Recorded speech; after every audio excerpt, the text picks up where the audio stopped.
Today, we're diving into a classic short story by Somerset Maugham. And let me tell you, it completely flips our whole idea of success on its head. It's a story that poses a really simple but incredibly powerful question about our own strengths and weaknesses. Seriously, think about that for a second. This one question is the engine that drives the entire story. It's a paradox that follows our main character from rock bottom all the way to the top. So, let's meet the man at the center of it all. So this is our guy, Albert Edward Foreman. And no, he's not a duke, but he's got this incredible, quiet dignity about him. You can just tell he's a man of character, super tactful, and very sure of himself. And he's deeply respected for the role he plays. So what exactly is that role? For 16 years, Albert has been the verger at St. Peter's in Neville Square, which is a pretty posh church in London. Now for him, this is so much more than a job. It's his whole identity. He takes a massive amount of pride in his duties, and especially in his formal gown, which is the symbol of his office. You have to understand, Albert's life was one of perfect, predictable order. He served faithfully, he was respected by everyone, and he fully believed he'd be the verger at St. Peter's until his dying day. His path was totally and completely set. And then, of course, a wrench gets thrown to the works. This wrench comes in the form of a new vicar. Now, this guy is nothing like the old one. He's super energetic, a bit of a control freak, and he's dead set on having his finger in every pie. He brings this rigid, by-the-book mentality that's about to slam right into Albert's world. And then comes the summons. You know that feeling when you get called into the boss's office?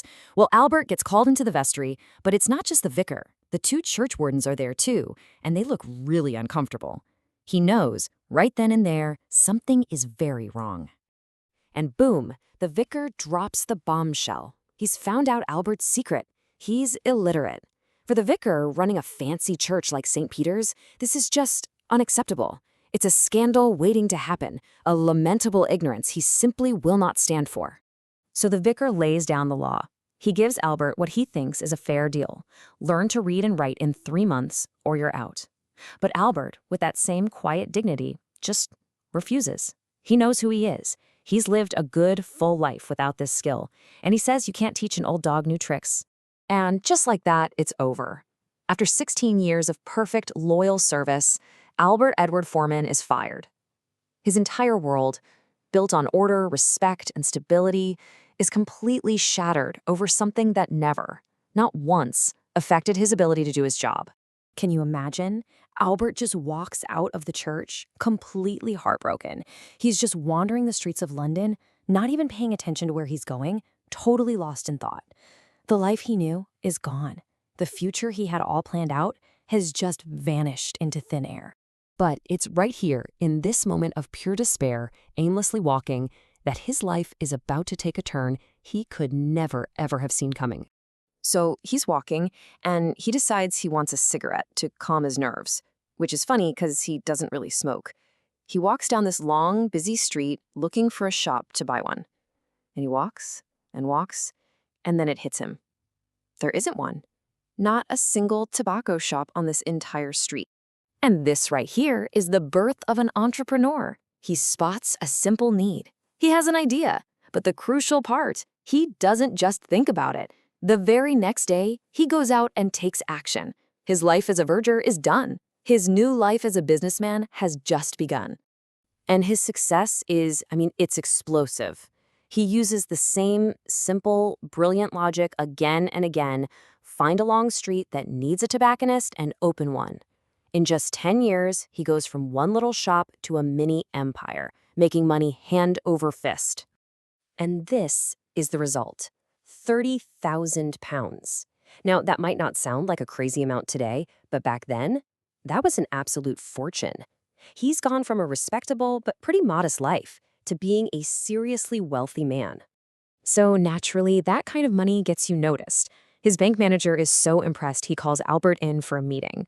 The manager says, hey, you should really invest this money, put it in some stocks and shares, make it work for you. All you have to do is sign a few papers. And here it is. The old secret comes bubbling back up to the surface. Albert explains he can't sign anything because, well, he can't read it. And the bank manager is just floored, completely speechless. He cannot wrap his head around how someone could build a business empire and make all this money without being able to read or write. So the manager, in his total disbelief, asks what seems like the most logical question in the world. He sees Albert's illiteracy as this huge handicap he somehow overcame. So he thinks, wow, just imagine how much more successful you could have been without it. And that is the perfect punchline. Albert knows exactly what he'd be.